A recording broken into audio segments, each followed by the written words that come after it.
to go through the Impatiens flower, which is sitting over here, and I'm going to just show you a few little tips on it. And then there will also be a paper piecing video that you'll be able to tune into probably next week. We're going to finish putting that together after we finish what we're doing today. So in this, I'm going to just show you, there we go. I have a set of instructions here. And this particular pattern, now this doesn't have the Kaffe fabric on it, but this is a pattern. And we're making a mount of Kaffe right now. And this has two different colorways. And so in the instructions, we set up the instructions to work with two different colorways. And we're going to just kind of start on page 1 here.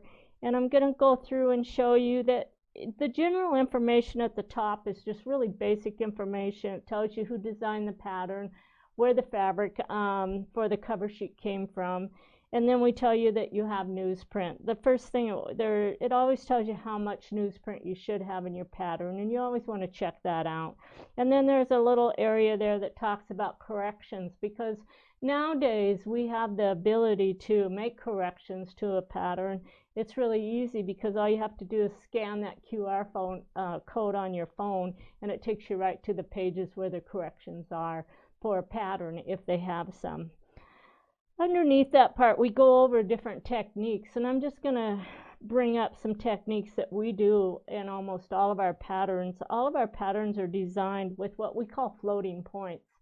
And to explain that in a temporary, not a temporary, but a traditional pattern, normally when you would make something, all your points come out to your seam allowance. And when you're working with a Quiltworx pattern, you're always going to find that your points stop before the seam allowance. Sometimes they'll float like a ½ inch, sometimes 2 or 3 inches, and sometimes 1/4 of an inch. They also float down at the bottom, and we find that by not bringing the pieces all the way to the seams on the bottom, it gives us the ability to use more color in our quilt. Another technique that we teach a lot, that's very common for Quiltworx, is a stacking process where we actually cut out the pieces for all of our blocks, and then we stack everything and we chain piece our paper units. And so that will be covered in the paper piecing. The cutting techniques, we also have a technique where we actually design, and I'm going to show you this picture, or this piece right here. We design all of our papers and templates, and we put them on a paper instead of giving you an individual template. Sometimes you will have individuals, but a lot of times we try to just keep similar templates that are cut out of the same fabric all together. And basically these are all template pieces for paper piecing. They're not traditional templates. And then we tell you where to cut. And so I just have this one set up, and what we do is we take our paper and we stack our fabric underneath it. So I'm using actually 5 different colors, so each one of my petals on my flower are a different Kaffe fabric. So I just put the colors that I have in here, and then I stack my 5 colors underneath there. So this is our stacking technique, and I'm just going to go ahead and finish this really quick to show you what we do. So if I look at this, it tells me what lines I want to cut on. And so we're just going to start cutting, and normally it would say cut line 1, cut line 2, cut line 3, cut line 4. This one actually starts with cut line 6, which is actually over here, and the reason why is because this is the second template that I pulled out of my stack. And all I have to do is just cut on these lines. And sometimes your paper will slide a little bit on you. And so what we use is a product called, it's a repositionable glue. And we'll actually just take this and put it on the back side of our paper. And then when you put that on, it doesn't slide on you. Another thing that we use is a paper clip. And I'll put the paper clips back on here in just a minute.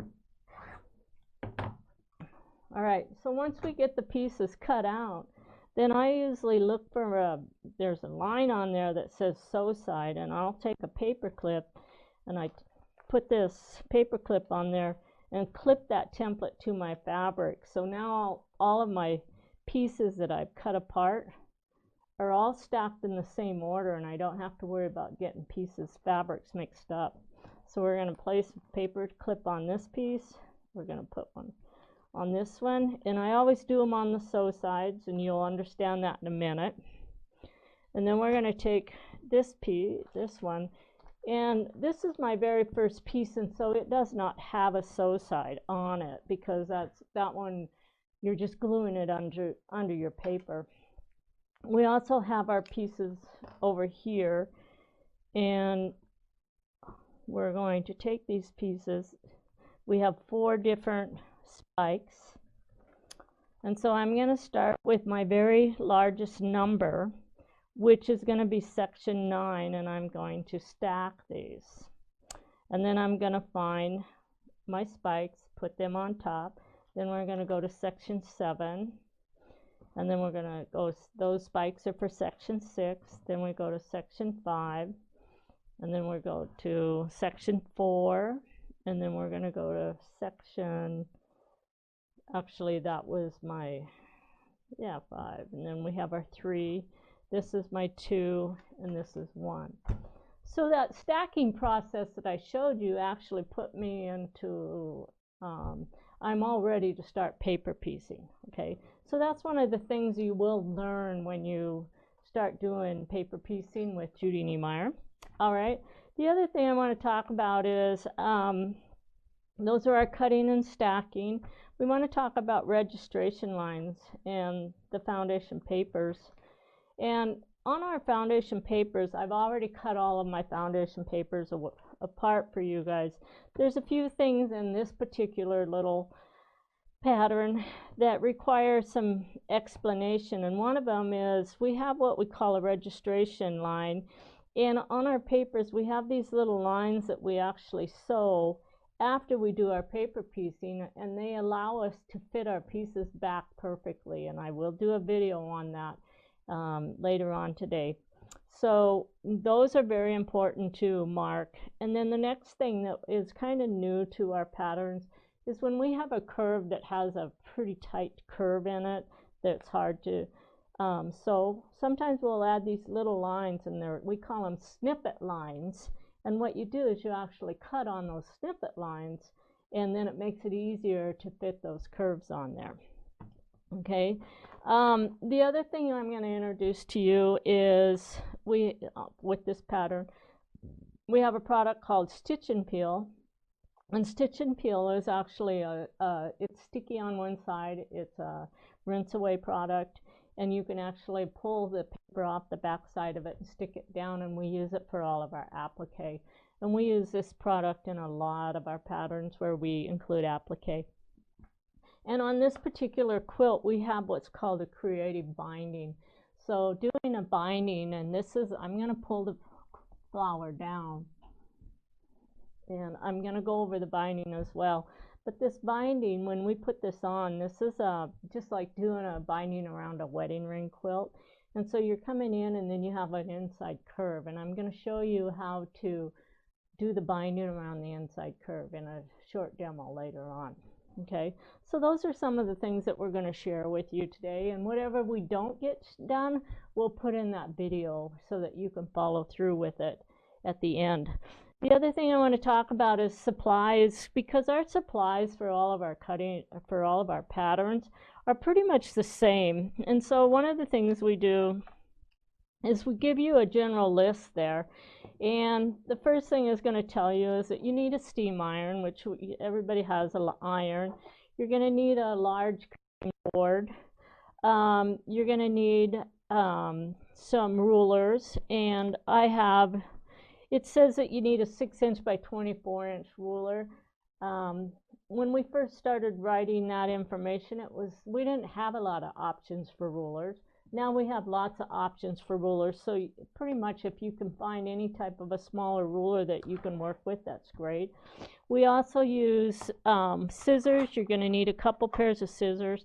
And 2 types I use just small scissors, and then I also use a lot of the scissor that has a curve on it.